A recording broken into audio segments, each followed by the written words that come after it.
Well, guys, I promised you guys that I'd get you my trucks. Um, well, we'll take a look around. Right here's my VN 780 Volvo. It's got a pipe load. As you can see, it's got pigtails. I actually made those out of telephone wiring and put male connectors and a small metal plate inside, and that way when I turn on the switch to turn the lights on, you could be able to attach and detach the trailer with lights on and off. As you can see, I got the original amber turn signal. Scoot this up a bit. Swivel this way. I got 9 red LED lights in the back as your tail lights and marker lights and stuff like that. I still gotta file down the jack stand for the trailer. That way when it's pushed around and stuff like that, it'll actually go along. The battery's kind of low, so I gotta disconnect the trailer real quick so my other lights are a little brighter. There we go. As you can see, I got a 3/4 C pipe, which I actually put green LED light as neon in the back, and on the back of the sleeper I also went ahead and drilled a 6/4 drill bit and drilled a hole for the sleeper lights. For this one, I can't remember which drill bit, but I also put an amber light for the turn signals. Now I know an original model that actually aren't on unless the turn signals or the four-ways are on. So we'll go ahead and I'll put the camera down and we'll lift up the truck so we can put the headlights on. So I took out the original headlights and put a cold white LED light on each side, and it actually looks pretty decent. I'm actually quite surprised on how this came out. Now, originally when I ordered this truck, I was going to stretch out and paint it, but I liked the way that the green came out with the Volvo, so I went ahead and kept the original color, stretched out, and added the lights. And inside the sleeper is actually the entire circuit. It's a bunch of resistors and wiring and a 9-volt battery hooked up to a 9-volt battery connector, and there's actually 2 connection switches on the bottom of the rig. This big one right here is what runs the entire lights. Then this one, this mini switch, is what runs the headlights. So I wanted it to keep realistic, so I put 2 switches on it so I could be able to have my regular lights and have my original marker lights and stuff like that. I don't know how well you can see, but in this area you can see all the wires leading into the back of the sleeper. So enough of that truck. Let me get this set up. Moved out of our way. Turn off the lights. And this one, it's a 2011 International Lone Star with a pallet forklift load with split axle. It's the same trailer as the Volvo, but the Volvo trailer I took off the headache board, and on the sleeper And on this one, as you can see, it's just plain, no red stripes. As in this one, on the edge, there's red stripes. So this one, I actually just got done customizing it today. I didn't feel like stretching out the frame because I already got 2 trucks with stretched frames, and out of my 6, 2 of them are actually working projects, so I'm kind of figuring out what to do with them so far. So this one, it's actually pretty cool.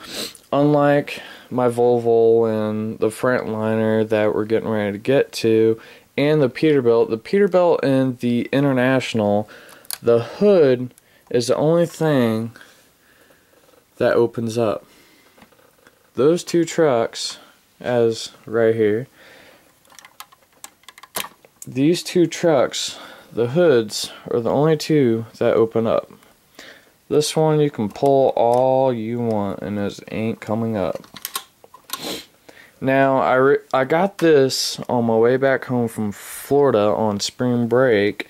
I actually stopped at the Travel America truck stop on, I believe it was I-72. On my way back through, I stopped and I was like, wow, I really like that, so I went ahead and got it.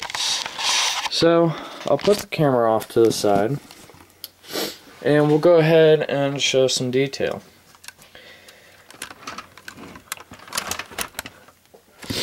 Now on the bottom, I didn't put any fancy lights on the bottom, I just kept it plain. But right here you can see a switch that's glued to the frame. We'll go ahead and turn this bad boy on. Now you just seen a blue and some clear lights come on. Well, that's because they're pretty bright. I got a cold white on for the headlights. Then I got, I don't know how well you can see, but I got 6 blue LED lights in the back. Now, the only part I really hate is when I turn out the light, the entire sleeper lights up. So, what I'm going to have to do is go to a local hobby store or Walmart or something and buy some modeling paint and spray paint the inside so that way it doesn't light up the whole truck. Anyways, enough with that. I didn't have enough lights to be able to put taillights in the back or put lights on the sleeper, well, not the sleeper, but the flatbed, and put the marker lights. And as you can see, I still haven't added the piggy tails. Well, later on, once I get more lights, I'm going to add on the piggy tails, just like this one, but I can't use phone wiring. So my little brother, he actually found the stuff for me that I can actually use in, let's see, I got a mess in here. I don't know if I can find it at the moment, but it's almost like a telephone cord, but I'm not sure exactly what it is. Here it is. I'm not really sure what it is. It says Cypress Skull. I don't know what it is, but it works pretty good. I think it is telephone wire, but I like it. I put it on my little brother's truck. I actually have that on the second video of my mile truck stuff. His is the gray Peterbilt that looks like my red one there, but his is gray with blue like the Internationals. That one was a pain in the butt to work on because when I put lights in the hood, you go to shut the hood and the left light always came off, and you barely opened it up and it came back on. So the connectors for the LED lights are touching each other, and I've putting tape around it, and I'm having other issues, so I told him not to worry about it, just bring it back up when he comes up for Indiana for a week for summer vacation. But anyways, enough of storytelling. We'll go ahead and we'll put this down for a moment. We'll turn this bad boy off and we'll move him off to the side. Okay, there's that. Now we're to my Freightliner Classic XL. It is I believe it's a 2002 model Freightliner XL. I've had this for a while. I've had this since Christmas because my grandma got it for me. I actually customized this trailer. This trailer used to be on a farming Mack truck that I'm actually working on. On my Facebook there's pictures of it, but it don't have the tank on it, but it's got some details. This back part, my girlfriend's little brother gave me his truck, and I was pulling the car in the garage for changing oil and swapping out cars and stuff, and I ran over the trailer. So I had this part, and I was kind of glad I saved this little black piece because it comes in real handy. Before, it didn't have the fifth wheel pin, which is that. So what I did was I gotten one of the old axles off of parts I had, and I cut it down to size and glued it in there so it's a fifth wheel pin, so I can push this all I want and it ain't coming off unless I pick it up like I just did. I still haven't put the fifth wheel pin, well, not the fifth wheel pin, but the jack stand for the trailer. I haven't gotten that far. And this little piece right here is where I can be able to haul little mini travel trailers.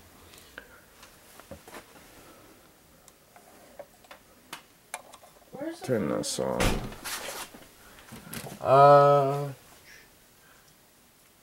So we'll turn this on. As you can see, I got red marker lights in the front, no headlights yet. Take the trailer off. I got red sleeper lights and tail lights. I was gonna put other colored lights on, but all I had was these little mini red lights. That's all I had that I took out of an old battery operated piano that I used to have when I was little. So I stripped that and put that. That's also powered by a 9-volt battery, which is almost dead. I need to stop leaving my stuff on for so long and drooling over it and stuff like that. Also, the International is powered by a 9-volt battery with resistors. This one don't have resistors, so I'm kind of worried about when I hook up my new fully charged 9-volt battery that it will actually blow the lights, which I hope most likely they won't, because I've hooked a higher 9-volt battery to it and it hasn't blown yet. So anyways, yeah, like I was saying, right there is my little tactical switch, and as you can see, the wires running into the sleeper. We'll turn on the light so you can see. I think the first 2 weeks I had this truck, no, it wasn't 2 weeks, it was actually the first couple days I had this truck. I started putting lights on it. I like realism to my trucks, and I've always done it to all my trucks when I had them before my house fire. And once I had my house fire, I basically lost them all, so all that money I had went down the drain and did for nothing.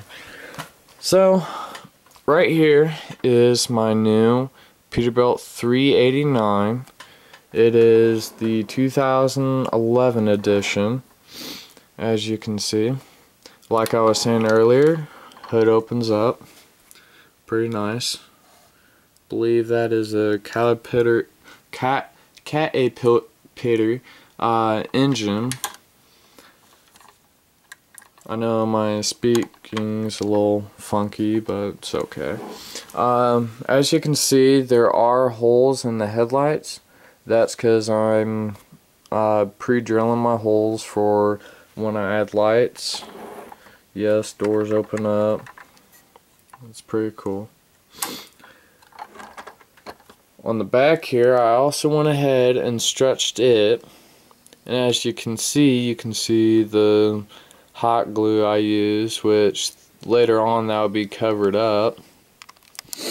And I also went ahead and did my pre-drills for the sleeper lights.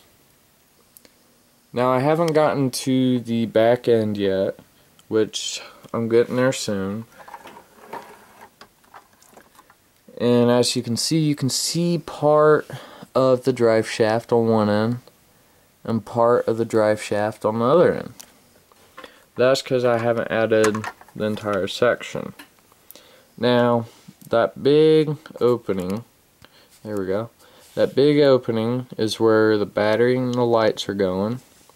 Then these two screws, where this little plastic piece was the mount, so that it was like a security device. Those are where my switches are going. One's for the headlight, one's for my marker lights. Then soon I hope to add on a drive shaft. And possibly, I'm not sure what color LED lights I'm going to use, but I might paint it and put purple lights on it, or I might go ahead and do like an orange color or white. I don't know yet. Haven't figured that out yet. Haven't gotten that far, but we'll get there. Now the marker lights on top, I don't think I'll do anything, and if I do, I'll file them down and I'll get a pre-drill and drill holes through the top. That way I have marker lights on the top. I plan on doing the same for the International, but I might custom make a sun visor. And the Volvo, you can see those little tiny rectangles. You don't have much to work with, so that's the only truck that's not going to have lights. So we'll put him off to the side. We'll put the camera down real quick. We'll grab all the other two trucks. Yep. This truck's gonna have to move over. This truck. And this truck. And we'll light everything up.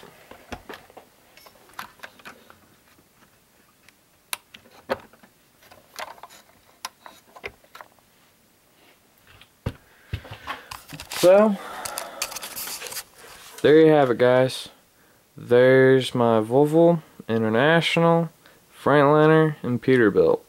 I do got a Mack truck, I'm not sure what model, and I have another Freightliner, which is a Freightliner Century. Those are working projects right now, so you probably won't see them till later down the road. Hopefully I have more trucks coming soon, and if you have any questions or want me to add and install you some lights, all you have to do is just look me up on Facebook. Best way to find me is you usually just put my name, which I'll probably put a link down on my YouTube channel for you to add me on Facebook. You can add me on Facebook, or give me a shout on YouTube, and hopefully I hear from you guys and let me know. Thanks.